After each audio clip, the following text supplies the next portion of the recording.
So let's talk about resilience this week. One of the reasons that I brought resilience up today is because it really taps into self-love. Often when we find it hard to be resilient, we're struggling with areas of self-worth and self-esteem. So let's have a little think about why it's important to be resilient. Now, what resilience is first? Resilience is our ability to bounce back from the hard knocks of life. Okay, so something happens. I mean, I think we've all got a really good example at the moment.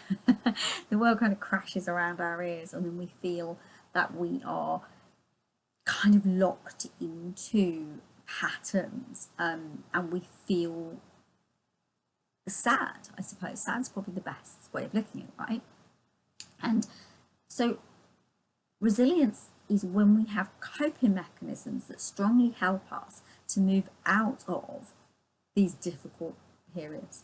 Okay, so I'm not going to go through all of the resilient areas today, but I'm going to say a few of them and talk around them, yeah, so that we can start to build up a resilient framework. Because once you build a resilient framework, life gets so much easier. Okay, right. So let's start with the first area that I'm going to talk about. The first area of resilience is listening. It's being a good listener.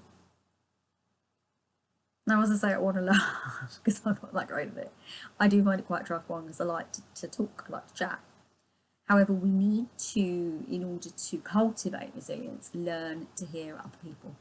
That isn't to say that we don't talk, but it's to say that we hear what other people are trying to tell us and trying to communicate to us. Because often when we are not doing that and in lack of resilience, what happens is we think things that aren't being said are being said, okay? And we feel unheard ourselves. And that's because we are not focusing in on what's really happening, what's really being said to us, right? So, it's about really recognizing that to be a good listener will help to cultivate and build up your resilience muscle. So, like, for example, I know it's really common, and I think we all do it to some degree at some points in our life. It's that thing where someone's talking to you and you literally start to think of the answer and what you want to say before they finished. I think we've all done it, okay, and it's fine, and it's not to bash ourselves up about these things. It's to recognise that we all fall into these patterns sometimes. And it's okay, but what it is to start learning to hear first and to answer from what you've been doing, that listening aspect of yourself. And also another thing about doing it is it helps you to stop falling on the face of judgment. Because often we fall on the face of judgment when we're talking to other people because we hear what they're saying through a negative lens. So we don't really listen to what they've said to us. We take it through our own perception, which is always going to be the case anyway, because that's how we feel to the world. However, when we listen and we make sense of it in our minds before we maybe jump up and down, because that's not always the case, but sometimes, then we get to be more resilient because we don't have to feel a knock or feel as if we've been sidebarred or criticised or anything, because we've recognised what the person's really trying to tell us. Okay, so the next one I'd like to look at is kindness. Be kind. Be kind to everyone, including yourself. I always say with working on resilience that we're looking at our own inner system as well as outside of ourselves. I think through society's training and through a lot of our maybe inner and early socialization, we are prone to want to heal outside of ourselves in order to cultivate better states within. And this isn't the answer. The answer is always to cultivate inner states of strength so that we can then create outer states of strength. Okay, so be kind, give kindness wherever you can. If you're not sure about what kindness is for you, have a little think about it and move into that area of kindness and recognizing that you know, you can give to others, and to give to yourself as well. Be kind to yourself, you know, gift yourself when you've done something really good. Treat yourself. I don't know, grab yourself a new outfit or something, you know, whatever feels good for you. You know, go running or do something that treats you. Yeah.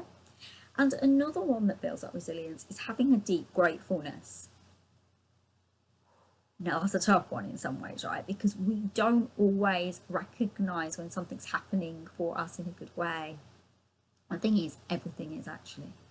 So be grateful for the circumstances in your life, even if they seem tricky and harsh now.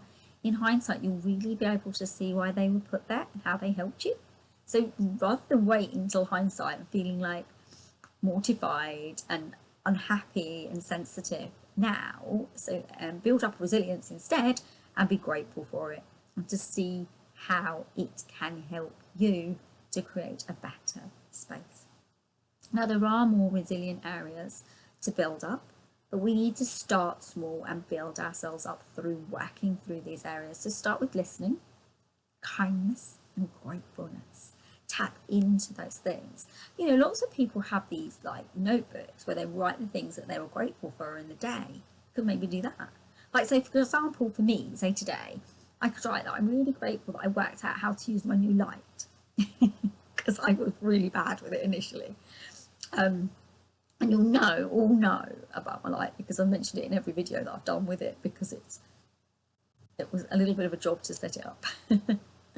But you know, it's about being grateful for the things that we have in our lives and recognizing that we are worthy of stuff. And then with kindness, do something little and nice for somebody, you know, or do something really little and nice for yourself. And give yourself a day off.